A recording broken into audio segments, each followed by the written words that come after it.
సర్పంచ్గా పోటీ చేయబోయే అభ్యర్థులకు మంత్రి సీతక్క గుడ్ న్యూస్ చెప్పింది. ముగ్గురు పిల్లలున్న సర్పంచ్గా పోటీ చేసేందుకు అర్హులే అంటూ ఆమె ప్రకటించింది. ఇక దీనికి సంబంధించి త్వరలోనే ఒక క్యాబినెట్ నిర్ణయం తీసుకోబోతున్నట్టుగా చెప్పింది. క్యాబినెట్లో దీన్ని ఆమోదించిన తర్వాత ఇక అమలు చేయబోతున్నట్టుగా తెలుస్తుంది. స్పష్టంగా 1995 తర్వాత ముగ్గురు పిల్లల నిబంధనకు సంబంధించి ముగ్గురు పిల్లల వారు పోటీకి అనర్హులుగా ప్రభుత్వం ప్రకటించింది. ప్రస్తుతం ఆ నిబంధనను సడలించే అవకాశం కనిపిస్తుంది. మంత్రి సీతక్క దీని గురించి స్పష్టతనిచ్చింది. త్వరలోనే కేబినెట్ ఓ నిర్ణయం తీసుకుంటుందంటూ చెప్పింది. చాలామంది ఆశావాహులు సర్పంచ్గా పోటీ చేసేందుకు వీళ్ళుడుతున్నప్పటికీ ముగ్గురు పిల్లల నిబంధనతో వెనక్కి వెళ్తున్నారు. ఈ నేపథ్యంలో తాజాగా ముగ్గురు పిల్లలన పోటీకి అర్హత కల్పించేందుకు ప్రభుత్వం అయితే ఈ నిర్ణయం తీసుకోబోతుంది. ఇక 42% రిజర్వేషన్లు ఖరారైన తర్వాత దీనికి సంబంధించి గెజెట్ విడుదల చేసే అవకాశం ఉంది. రాష్ట్ర వ్యాప్తంగా ఉన్నటువంటి 12,966 గ్రామ పంచాయతీలకు ప్రస్తుతం ఎన్నికలు జరగబోతున్నాయి. ఈ నేపథ్యంలో అదే సంఖ్యలో దాదాపు 11,000కు పైగా వార్డులు కూడా ఉన్నాయి. ఈ నేపథ్యంలోనే ఈ సర్పంచ్ ఎన్నికలకు సంబంధించి ముఖ్యంగా స్థానిక సంస్థల్లో ముగ్గురు పిల్లల నిబంధనను పక్కన పెట్టాలని ప్రభుత్వం ఆలోచిస్తున్నట్టుగా తెలుస్తుంది. దీనికి సంబంధించి ప్రభుత్వం క్యాబినెట్లో ఓ నిర్ణయం తీసుకునే అవకాశం అయితే కల్పిస్తోంది. మంత్రి సీతక్క దీనికి సంబంధించి మండలిలో సమాధానం ఇచ్చారు. ఏం మాట్లాడారో ఒకసారి చూద్దాం. ముగ్గురు పిల్లల నిబంధన కూడా కొంతమంది సభ్యులు మాట్లాడినరు. తప్పకుండా ఇది మున్సిపాలిటీలో ఉంది కానీ గ్రామ పంచాయతీలో లేదు. అది ఒక మన ప్రాంతాలకే ఒక ఆత్మగౌరవానికి హక్కులకు సంబంధించినటువంటి ఇష్యూగా ఇన్ని రోజుల తర్వాత మనకు అది అర్థమవుతుంది. ఇప్పుడు డిలిమిటేషన్లో మన రాజకీయ ప్రాతినిధ్యం కూడా దేశంలో తగ్గిపోతుందని. కాబట్టి తప్పకుండా మా సీఎం గారితో సంబంధిత క్యాబినెట్ మినిస్టర్స్ తోటి డిస్కస్ చేస్తాం. పబ్లిక్ యొక్క రిప్రజెంటేషన్స్ కూడా తీసుకొని చేయడం జరుగుతుంది. అధ్యక్ష ఇతరులు లేదు. అది ఒక మన ప్రాంతాలకే ఒక ఆత్మగౌరవానికి హక్కులకు సంబంధించినటువంటి ఇష్యూగా ఇన్ని రోజుల తర్వాత మనకు అది అర్థమవుతుంది. ఇప్పుడు డిలిమిటేషన్లో మన రాజకీయ ప్రాతినిధ్యం కూడా దేశంలో తగ్గిపోతుందని.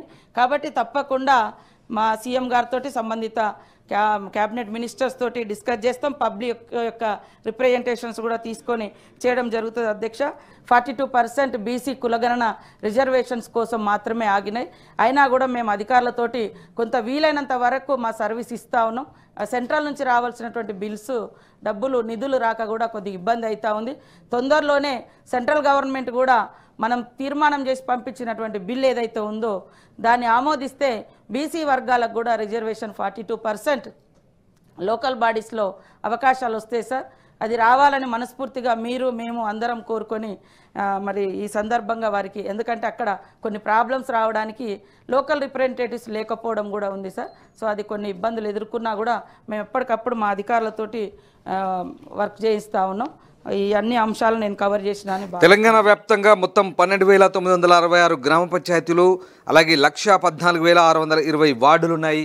ఈ మొత్తం ఎన్నికలకు సంబంధించి ఇక ముగ్గురు పిల్లల నిబంధన పక్కన పెడితే కనుక చాలామందికి అవకాశం దక్కే ఛాన్స్ కనిపిస్తోంది. ఈ నేపథ్యంలో ప్రభుత్వం ఓ నిర్ణయం తీసుకునే అవకాశం ఉంది త్వరలోనే. ఇక 42% రిజర్వేషన్లు ఖరారు తర్వాత దీనికి సంబంధించిన నోటిఫికేషన్ రిలీజ్ అయ్యే అవకాశం ఉంది ఎన్నికలకు సంబంధించి. సో ఈ నేపథ్యంలో ఈసారి సర్పంచ్ ఎన్నికల్లో ముగ్గురు పిల్లల నిబంధనను పక్కన పెట్టబోతుంది ప్రభుత్వం. సో ఇప్పటికే శాసన మండలిలో మంత్రి సీతక్క దీని గురించి అధికారికంగా ప్రకటించారు. రైట్, మా కొలీగ్ శ్రీశైలం జాయిన్ అవుతున్నారు. శ్రీశైలం, శాసన మండలిలో మంత్రి సీతక్క ఈ ముగ్గురు పిల్లల నిబంధనను త్వరలోనే తొలగిస్తామంటూ ప్రకటించింది. ఇక క్యాబినెట్లో నిర్ణయం తీసుకోవడమే తర్వాత దీనికి సంబంధించి పక్కాగా ప్రభుత్వం ఇది అమలు చేసే ఆలోచనలో ఉందా? ప్రస్తుతం ముగ్గురు పిల్లలు ఉన్నవారు స్థానిక సంస్థలో పోటీ చేయడానికి అవకాశం లేదు. పంచాయతీరాజ్ చట్టం ప్రకారం 1995 తర్వాత ముగ్గురు పిల్లలుంటే స్థానిక సంస్థలో పోటీ చేసేందుకు అనర్హులు. ఈ నిబంధన చాలా మంది ఆశావాహుల ఆశలపై నీరు జరుగుతోంది. అయితే సర్పంచ్, ఎంపీడీసీ, జెడ్పీడీసీగా పోటీ చేయాలనుకున్న నాయకులకు ఇబ్బందిగా మారుతోంది. ఈ నేపథ్యంలో ముగ్గురు పిల్లలున్న పంచాయతీ ఎన్నికల్లో పోటీ చేసేందుకు అవకాశం కల్పించడంపై తెలంగాణ ప్రభుత్వం చర్చలు జరుపుతోంది. గ్రామ పంచాయతీలను మున్సిపాలిటీలుగా అప్గ్రేడ్ చేసేందుకు సైతం ప్రతిపాదనలు పరిశీలిస్తున్నారు. ఈ మేరకు పంచాయతీరాజ్ గ్రామీణాభివృద్ధి శాఖ మంత్రి సీతక్క అసెంబ్లీ కీలక ప్రకటన చేశారు. ముగ్గురు పిల్లలున్న వారికి పంచాయతీ ఎన్నికల్లో పోటీ చేసే అవకాశంపై ప్రభుత్వం ఆలోచన చేస్తున్నట్టు చెప్పారు. ఈ నిబంధనపై ముఖ్యమంత్రి రేవంత్ రెడ్డి ఇతర మంత్రులతో చర్చించి నిర్ణయం తీసుకుంటామని అసెంబ్లీలో వెల్లడించారు. శాసన మండలిలో మున్సిపాలిటీలు పంచాయతీరాజ్ చట్టం సవరణ బిల్లును ఆమోదించారు. గ్రామ పంచాయతీని మున్సిపాలిటీలుగా మార్చేందుకు కూడా ప్రభుత్వం సిద్ధంగా ఉన్నట్టు సందర్భంగా సీతక్క చెప్తున్నారు. అయితే అయితే తెలంగాణలో మొత్తం 540 మండలాల్లోని 12,966 గ్రామాల్లో సర్పంచ్ ఎంపీడీసీ ఎన్నికలు జరగాల్సి ఉంది. 1,14,620 వార్డులకు తెలంగాణ రాష్ట్ర ఎన్నికల సంఘం ఎన్నికల్లో నిర్వహించనుంది. అందుకు సంబంధించిన జాబితాను పంచాయతీరాజ్ శాఖ ఇప్పటికే ఎస్ఈసికి సమర్పించింది. ఎస్ఈసికి అయితే గత ఏడాది ఫిబ్రవరిలో సర్పంచ్ల పదవి కాలం, జూలైలో ఎంపీడీసీల పదవి కాలం ముగిగా ప్రస్తుతం గ్రామాల ప్రత్యేక అధికారులు పాలన సాగిస్తున్నారు. రామదాస్ స్థానిక సంస్థల్లో బీసీలకు 42% రిజర్వేషన్లు ఖరారు తర్వాత నోటిఫికేషన్ రిలీజ్ అయ్యేటువంటి ఛాన్స్ ఉంది.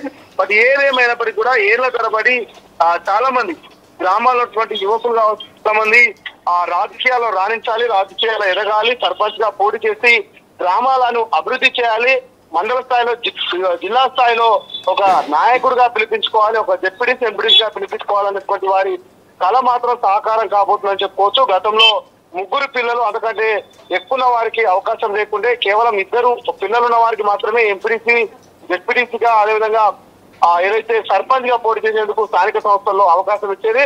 బట్ ఈసారి మాత్రం 2 కాదు, 3 కాదు, 4 ఉన్నా అంతకంటే ఎక్కువ కూడా అవకాశం కల్పించేందుకు రాష్ట్ర ప్రభుత్వం కొంత కసరత్తు చేస్తున్నటువంటి ప్రచారం జరుగుతుంది. దానికి మంత్రి సీతక్క కూడా నేను సభలో మాట్లాడడం కొంత ఆయువు పట్టుగా మారుతుంది రామదాస్. బట్ ఏదేమైనా 2 కాదు అంతకంటే ఎక్కువ అంటే 3 పిల్లలు ఉన్నా కూడా సర్పంచ్ గా ఎంపీడీసీ గా డిప్యూటీస్ గా పోటీ చేసేందుకు ఈసారి లోకల్ బాడీ ఎన్నికల్లో మాత్రం 42% రిజర్వేషన్ ఖరారైన వెంటనే స్థానిక సంస్థలో ఆ రిజర్వేషన్ అమలు చేసిన వెంటనే ఎన్నికలకు వెళ్లేందుకు ఇప్పటికే ప్రభుత్వం ఆలోచన చేస్తుంది. ఓవైపు మొన్నటి వరకు ఇంటర్, ఆ తర్వాత 10th క్లాస్ ఎగ్జామ్స్ జరుగుతా ఉన్నాయి కాబట్టి ఆఫ్టర్ 10th క్లాస్ ఎగ్జామ్స్ ఇక ఏప్రిల్ మంత్ ఎండింగ్ లో మాత్రం సర్పంచ్ ఎన్నికల నోటిఫికేషన్ వచ్చే అవకాశం ఉన్నట్టు కూడా ఇప్పటికే చర్చ జరుగుతుంది రామదాస్. ఇది నిజంగానే గ్రామాల్లో ఉన్నటువంటి యువ నాయకులకు 3 పిల్లలు ఉన్నటువంటి వారికి మాత్రం ఒక రకమైనటువంటి శుభవార్త అని చెప్పుకోవచ్చు Ramdas. Right, thank you Srisailam. So 3 పిల్లల నిబంధనను పక్కన పెట్టాలని ప్రభుత్వం యోచిస్తోంది. ఇక త్వరలోనే క్యాబినెట్లో నిర్ణయం తీసుకోబోతోంది. 3 పిల్లలున్న సర్పంచ్గా పోటీ చేసేందుకు అర్హత కల్పించబోతుంది. ఈ నేపథ్యంలోనే ఇక ఆశావాహులందరికీ కూడా ఇది గుడ్ న్యూస్ అనే చెప్పాలి. సర్పంచ్ అభ్యర్థులకు ప్రభుత్వం గుడ్ న్యూస్ చెప్పింది.